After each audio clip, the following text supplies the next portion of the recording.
Hello and welcome to today's daily news report where I cover all the biggest stories affecting your life and money. You watch this channel each day because I keep you in the loop on what's really going on in Washington, D.C. with President Biden and the U.S. economy. President Joe Biden is fighting hard to gain support ahead of the midterm elections. Today, he is expected to sign the new climate, tax, and health bill into law. In terms of health care, the new bill will allow Medicare to negotiate to lower certain drug prices starting in 2026. Biden and his team will be campaigning all over the country to help promote the new Inflation Reduction Bill to show how the Democrat administration is saving the country and lowering inflation.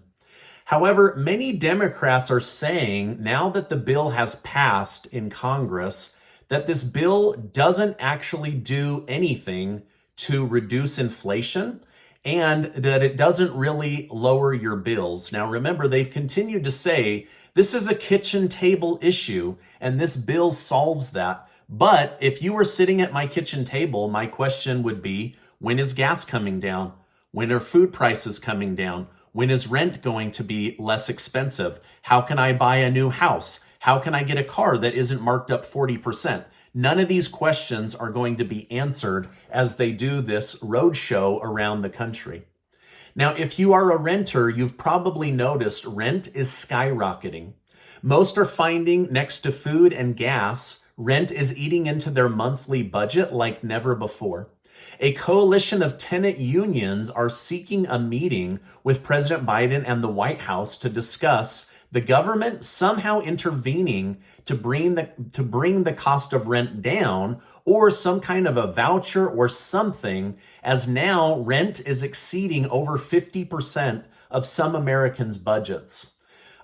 For decades, government leaders have raised campaign money on promises of more affordable housing, yet every year housing becomes less affordable for the masses. So, if you rent, I wanted to let you know there are multiple groups going to bat on your behalf, but they're dealing with politicians, so it doesn't give me a lot of hope.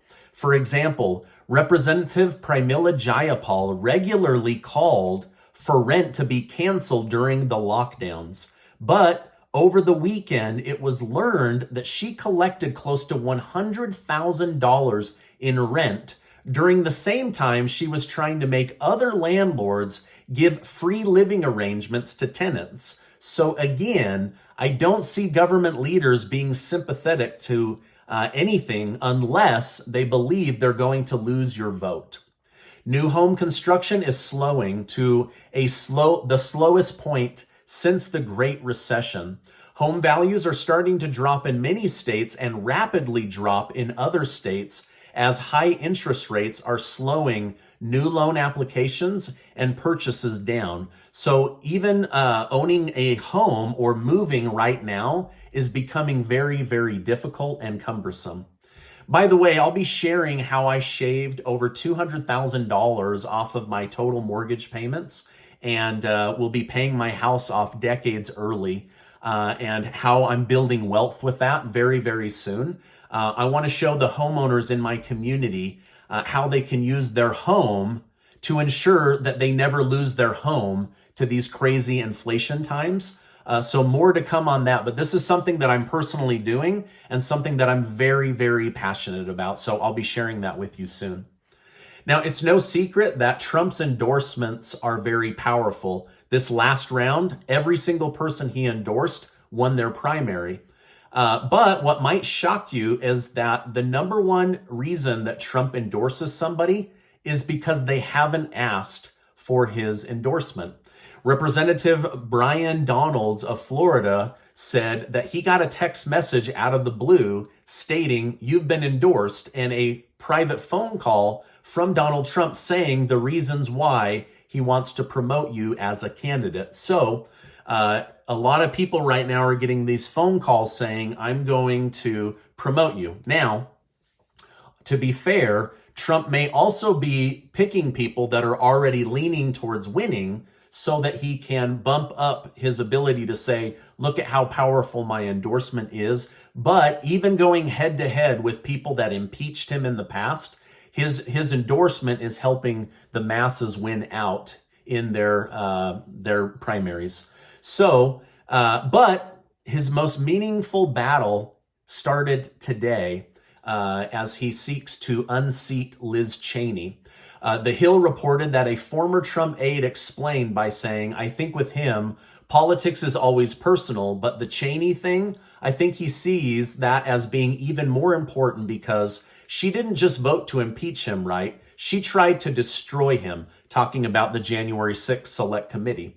Trump's team reportedly spent months tracking down the right candidate in Wyoming before landing on Harriet Hageman after Trump personally decided to meet with her. Now, Hageman is 20 points ahead of Liz Cheney, and Liz Cheney will most likely lose her seat tonight. Trump has also been very vocal that Bush and her father, Dick Cheney, were the reason for trillions of dollars in wasted taxpayer money, as well as hundreds of thousands of deaths in the Middle East with their weapons of mass destruction ploy that turned out to be a massive lie to get America into a war.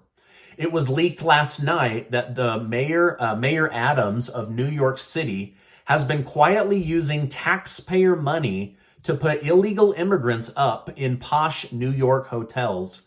Many of the rooms are $400 a night, which means taxpayers are fronting $12,000 a month per room for these posh hotels for illegal immigrants. That doesn't even include the food, clothing, ride vouchers that they're giving them. Yet this same government argues that they don't have the money to help struggling taxpayers with fuel vouchers, food stamps, or a stimulus check. I mean, the hypocrisy is outrageous. Over $12,000 a month, but for you get no help. I mean, this makes my blood boil. It makes me very, very angry. Now, this story was broken by an investigative journalist from the Daily Mail. So it's now out there. You can look this up.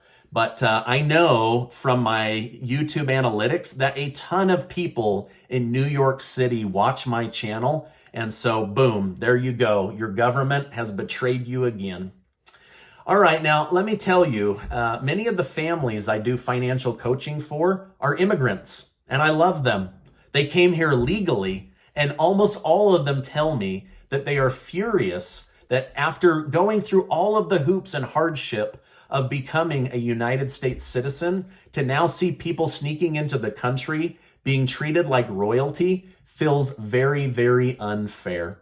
So it's not just people born in America, it's people that legally came here that are very upset with the government and how they're behaving. Quadruple vaccinated First Lady Jill Biden has tested positive for COVID and will go on Paxlovid. We wish her a speedy recovery. Also, the head of the U.S. military, Austin Lloyd, and the CEO of Pfizer have also tested positive for COVID. The economist for the New York Times, Paul Krugman, said, the problem the United States is having with inflation is because President Biden has done too good of a job as president. So Biden isn't to blame for inflation, but his excellence as being a president. This report coming from the same guy that 1 year ago told us inflation isn't going to be an issue. And now look at the crap we've had to live through since his prediction.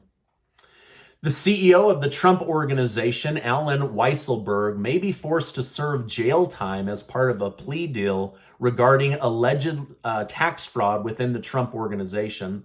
Prosecutors reportedly hoped that Alan would give up private details about Donald Trump, but has refused to do so. The plea deal may force Alan to spend 100 days or more in jail. But this would be taking a plea deal versus going before a jury. In terms of the FBI raid, Trump continues to try and discredit the FBI. He recently stated that the FBI took his passports, a claim that the FBI reportedly originally denied. Then Nora O'Donnell of CBS News stated that a DOJ official replied to the accusations saying they are not in possession of Trump's passports and that this was lies from the former president. Then all the media jumped on this story and spent the entire day saying that Trump lied and that the FBI was innocent of his missing passport. However, newly released email from Trump's communication director shows an email from the FBI saying that they do have Trump's passport and that they apologize and will be returning it shortly. Now, this is the part that people have a hard time with, even those that don't like Trump. They say stuff like this, then the media calls it a lie, they jump on it in the news cycle over and over again, and then the lie is exposed. So even, I know people that hate Donald Trump's guts, but then they see stories like this and they're like, can I trust the media? Can I trust my own government to tell me the truth?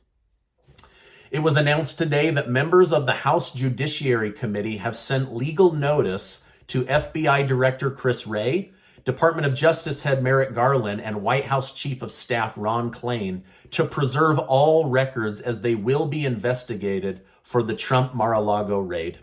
Now, this is my update for today. As I know more, I will come on and share more with you. Casey and I are trying to help out by giving away some money thanks to generous video sponsors. This month, each of the winners is going to get $1,000 in cash, and you can spend it however you want. We're excited to be able to give that money away, and I'll make sure to leave a link below. Now, before you go, I want to remind you that you are amazing. I appreciate you being in my community, and I will see you on the next video.